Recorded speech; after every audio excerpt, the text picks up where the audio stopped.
Hi నమస్తే అందరికీ. నేను మీ శ్రీనివాస్ చిత్రాల యంగ్బోట్ అకాడమీ నుంచి. సో లాస్ట్ ఫ్యూ వీడియోస్లో మీరు చూశారు కదా, చిన్న చిన్న ప్రాజెక్ట్స్ గురించి మనం డిస్కస్ చేసుకున్నాం. అయితే ఇవాళ ఒక ట్రెండింగ్ ప్రాజెక్ట్ గురించి అయితే ఈ వీడియోలో డిస్కస్ చేద్దాం. ఫస్ట్ దాని నేమ్ మీ అందరికీ చెప్తాను. ఏంటి అంటే ఆబ్స్టకిల్ అవాయిడెన్స్ రోబోట్ కార్. ఇదేం చేస్తుంది? ఏదైనా ఒక ఆబ్స్టకిల్ వచ్చిందంటే అది ట్రావెల్ చేస్తూ ముందుకెళ్తూ ఉన్నప్పుడు ఆ ఆబ్స్టకిల్ని అవాయిడ్ చేస్తూ సో బ్యాక్ సైడ్ వెళ్ళి ఏ టర్న్ తీసుకోవాలి అనేసి మనం ఇచ్చిన కోడింగ్ ప్రకారం అది జరుగుతుంది అనమాట. మనం ఇచ్చిన కమాండ్ ప్రకారం. సపోజ్ ఏదైనా ఒక ఆబ్స్టకిల్ ఉంది, ఈ కార్ ఇలా వస్తుంది, డైరెక్ట్గా బ్లైండ్గా వెళ్ళి హిట్ చేయకుండా ఏం జరుగుతుంది? సో వన్స్ ఒక స్పెసిఫిక్ డిస్టెన్స్ దగ్గర రాగానే ఆబ్స్టకిల్ ఉంది అని డిటెక్ట్ చేసి సో జస్ట్ బ్యాక్ సైడ్ వెళ్ళి ఏదో ఒక టర్న్ తీసుకుంటుంది. సో మనం ఇవాళ ఆ ప్రాజెక్ట్ చేయబోతున్నాం, ఆబ్స్టకిల్ అవాయిడెన్స్ రోబోట్. అయితే ఫస్ట్ మనం ఈ ప్రాజెక్ట్ని బిల్డ్ చేసేదానికంటే ముందు ఈ ప్రాజెక్ట్కి కావాల్సిన కాంపోనెంట్స్ ఏంటి అనేది ఈ వీడియోలో డిస్కస్ చేద్దాం స్టార్టింగ్లో. ఓకే, అయితే ఏం కావాలి? First Arduino Uno and cable కావాలి. తర్వాత వచ్చేసరికి మోటార్ షీల్డ్ కావాలి. అండ్ తర్వాత కార్ కిట్. ఈ కార్ కిట్లో ఏమేమి ఉంటాయి అని అంటే సో 2 ప్లేట్స్ ఉంటాయి, upper plate and lower plate. And తర్వాత వచ్చేసరికి 4 వీల్స్ ఉంటాయి, 4 మోటార్స్ ఉంటాయి. వాటన్నింటినీ మనం కనెక్ట్ చేస్తాం.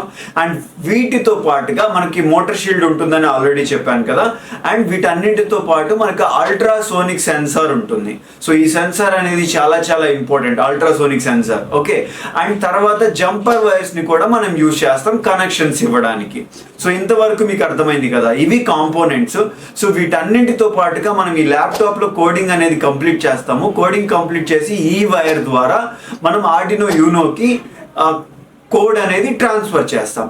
సో కాంపోనెంట్స్ గురించి మీ అందరికీ క్లియర్గా అర్థమైంది కదా. ఇప్పుడు మనం ఈ ఆబ్స్టకిల్ అవాయిడెన్స్ కార్ని ఎలా ప్రిపేర్ చేయాలి, స్క్రాచ్ నుంచి ఎలా బిల్డ్ చేయాలి అనేది ఈ వీడియోలో డిస్కస్ చేద్దాం. నేను బిల్డ్ చేస్తాను, ఆ తర్వాత దీని యొక్క వర్కింగ్ ప్రిన్సిపల్ మనం క్లియర్గా డిస్కస్ చేసుకుందాం. Okay, so just stay tuned and watch the complete video.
నేను చెప్పాను కదా, ప్రాజెక్ట్ బిల్డింగ్ కంప్లీట్ అయిన తర్వాత దాని యొక్క వర్కింగ్ ప్రిన్సిపల్ మనం డిస్కస్ చేసుకుందామని చెప్పేసి.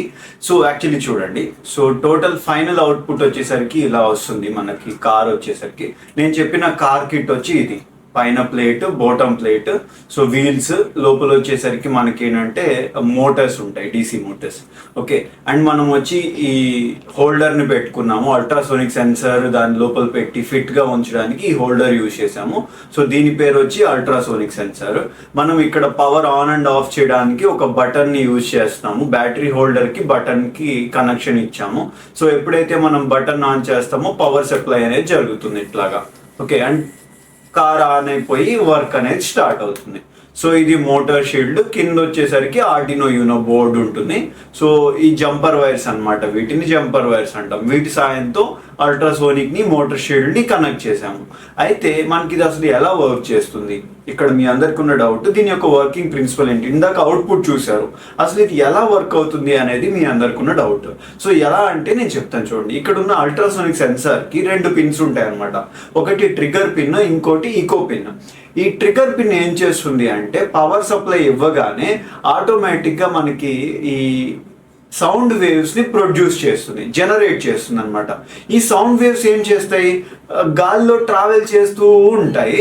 ఎప్పుడైతే ఏదైనా ఒక ఆబ్జెక్ట్ దానికి ముందుగా వచ్చిందో అప్పుడు ఆటోమేటిక్గా ట్రిగ్గర్ పిన్ ద్వారా వచ్చిన వేవ్స్ వచ్చేసి రిటర్న్ వెళ్ళిపోతాయి సోర్స్ దగ్గరికి. రిటర్న్ వెళ్ళిపోయి ఈకో పిన్ ఉంటుంది కదా, ఆ ఈకో అనేది వాటిని అబ్జర్వ్ చేసుకుంటుంది. అయితే ఈ అబ్స్టెకిల్కి ఈ అల్ట్రాసోనిక్ సెన్సర్కి మధ్యలో ఎంతైతే డిస్టెన్స్ ఉందో ఆ డిస్టెన్స్ని మనం ఫైనల్గా కనుక్కుంటాం. ఎలా, ఈ సౌండ్ వేవ్స్ అబ్స్టెకిల్ దగ్గరికి వెళ్ళి రిటర్న్ అవ్వడానికి వచ్చే టైం ఉంటుంది కదా, ఆ టైం ద్వారా డిస్టెన్స్ని కనుక్కుంటాం. వన్స్ డిస్టెన్స్ అనేది మనకు వచ్చింది, ఇప్పుడు ఈ డిస్టెన్స్ని బట్టి మనం ఒక కండిషన్ రాస్తాం. ఏంటి ఆ కండిషన్? డిస్టెన్స్ కానీ 30 సెంటీమీటర్స్ అంతకంటే తక్కువ ఉంటే ముందుకెళ్ళద్దు. ఏంటి, ఈ డిస్టెన్స్ 30 కంటే తక్కువ ఉంటే ముందుకెళ్ళద్దు, హిట్ చేయొద్దు. సో వెనక్కి వచ్చి టర్నింగ్ తీసుకో అని చెప్పి. అదే డిస్టెన్స్ అనేది 30 కంటే ఎక్కువ ఉందనుకో, కీప్ ఆన్ మూవింగ్ ఫార్వర్డ్. అంటే 30 సెంటీమీటర్ల కంటే ఎక్కువ ఉంటే ఇట్లా ముందుకు వెళ్ళిపోయింది. సో అదే 30 సెంటీమీటర్లు ఆ లోపు ఉందనుకో, సో ముందుకెళ్ళి హిట్ చేయదు. సో బ్యాక్ వచ్చేసి లెఫ్ట్ ఇట్లా టర్న్ తీసుకుంటుంది. ఈ లెఫ్ట్ వెళ్ళాలా రైట్ వెళ్ళాలా అనేది మనం ఇంటిమేట్ చేస్తాం అనమాట కమాండ్స్లో. ముందుగానే కోడింగ్లో మనం ఇన్ఫార్మ్ చేస్తాం, లెఫ్ట్ వెళ్ళు లేదంటే రైట్ వెళ్ళు ఏదైనా అబ్స్టికల్ వచ్చినప్పుడు అని చెప్పేసి. ఈ విధంగా ఈ అబ్స్టికల్ అవాయిడెన్స్ కార్ అనేది వర్క్ అవుతుంది. సో నాకు తెలిసి దీని యొక్క ప్రిన్సిపల్ మీకు అర్థమైంది అనుకుంటున్నాను.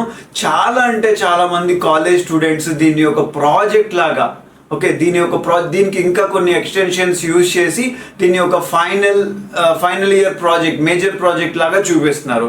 సో దీని గురించి ఇంకా ఏమైనా డౌట్స్ ఉన్నా కానీ, దీన్ని ఎలా బిల్డ్ చేసుకోవాలి, ఈ ప్రొడక్ట్స్ని ఆన్లైన్లో ఎలా పర్చేస్ చేయాలి, వీటన్నింటి గురించిన ఇన్ఫర్మేషన్ మీకు కావాలి అంటే సో మీరు నాకు కాంటాక్ట్ అవ్వచ్చు, మెసేజ్ చేయండి, ప్రాబ్లం ఏం లేదు, నేను హెల్ప్ చేస్తాను. అండ్ ఈ వీడియోని మీ ఫ్రెండ్స్కి షేర్ చేయండి. అండ్ కామెంట్లో కూడా మీరు మెన్షన్ చేయొచ్చు మీకు ఏమైనా డౌట్స్ ఉంటే. ఎవరైతే మీ ఫ్రెండ్స్ బీటెక్ గ్రాడ్యుయేషన్ చేస్తున్నారో సో వాళ్ళకి షేర్ చేయండి, వాళ్ళకి చాలా హెల్ప్ అయింది అని నేను అనుకుంటున్నాను. వాళ్ళు ఈసీ అయినా అయి ఉండొచ్చు, సిఎస్సి అయినా అయి ఉండొచ్చు, no problem. So thank you for watching. Please try to follow and share this video to the people. Bye.